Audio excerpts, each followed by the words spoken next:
We stand at a unique moment in human history. We have built tools of unimaginable power. With a device that fits in your pocket, you can edit a film, analyze a global dataset, or design a building.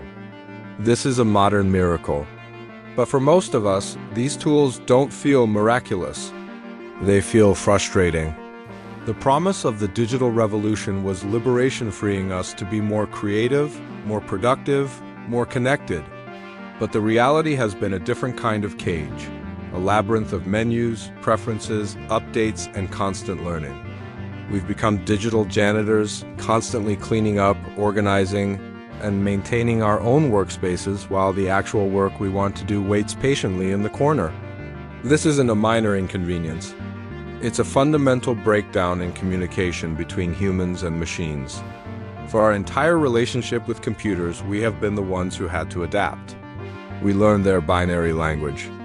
We memorized their command line syntax.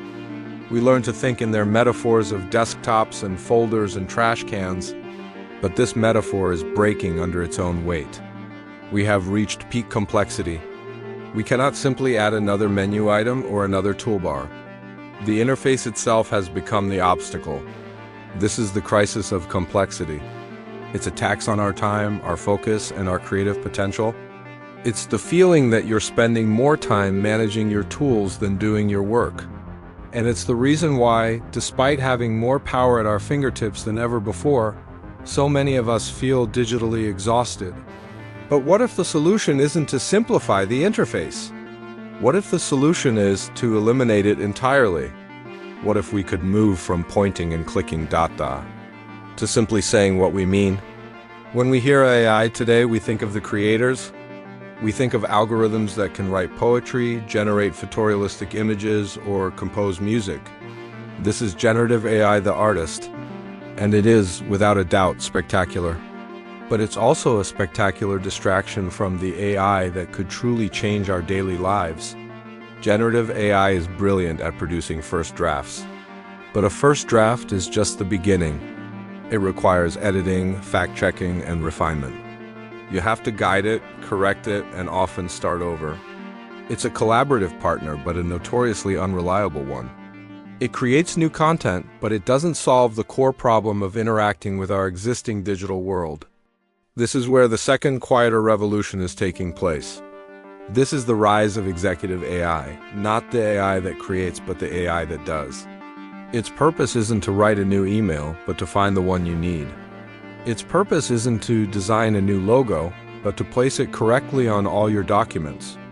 This AI doesn't deal in the fuzzy world of artistic interpretation. It deals in the precise world of action and execution. The command, write a blog post about innovation, is vague and open to interpretation. The command, add a border to every image in this document, is precise and testable. It either works or it doesn't. This shift from fuzzy creation to precise execution is everything. It transforms AI from a creative guessing game into a reliable tool. It's the difference between a flaky artist and a supremely competent assistant who never gets tired and never makes a mistake. This executive AI represents a fundamental flip in our relationship with technology. For the first time, we are not learning the language of the machine. The machine is learning to understand the language of our intent. Let's make this tangible. Let's step into a world where executive AI is woven into the fabric of our digital lives.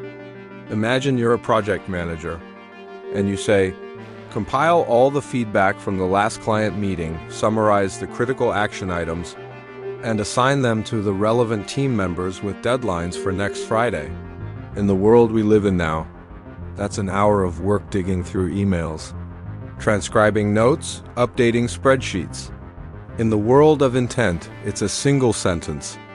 The AI handles the cross-platform choreography. Imagine you're a student.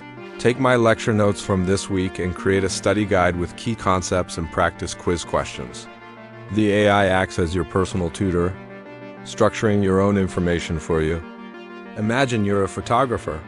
Select all the photos from the wedding shoot that are in focus and have people smiling. Then apply my standard color grading preset. The AI becomes your darkroom assistant. This is not about automation replacing human judgment. It's about amplification. It's about elevating the human role from a mechanic, someone who operates the machine, to a director, someone who states the vision. The value is no longer in knowing which button to click, but in knowing what outcome to desire. This will reshape professions, democratize skills, and force us to reevaluate what it means to be an expert. The expert of the future won't be the person who knows the most obscure software shortcut, but the person who can ask the most insightful question and frame the most powerful intent. But this future is not without its perils. How do we ensure this power is used responsibly? As we stand on the brink of this new era, we must confront the critical questions that will define it. The first is the question of trust. How much access should this AI have? To execute our commands, it will need deep permissions across our files, our emails, our applications. We must build systems of transparency and control where the AI's reasoning is explainable and its actions are reversible. We need a universal undo for AI. The second question is one of bias. An AI trained on our digital world will inevitably inherit its biases. If we build an AI that understands intent, we must ensure it understands the intent of everyone equally, not just the most powerful or the most common. The third, and perhaps most profound question, is one of purpose. What will we do with this reclaimed time and mental energy? The end of digital chores isn't an end in itself. It's a means to a more human end.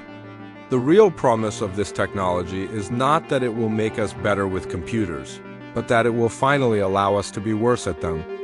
It will free us to focus on the things that machines cannot do, to connect, to empathize, to imagine, to create meaning.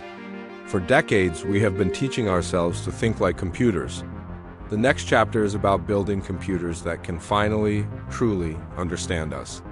The revolution will not be automated. It will be conversational.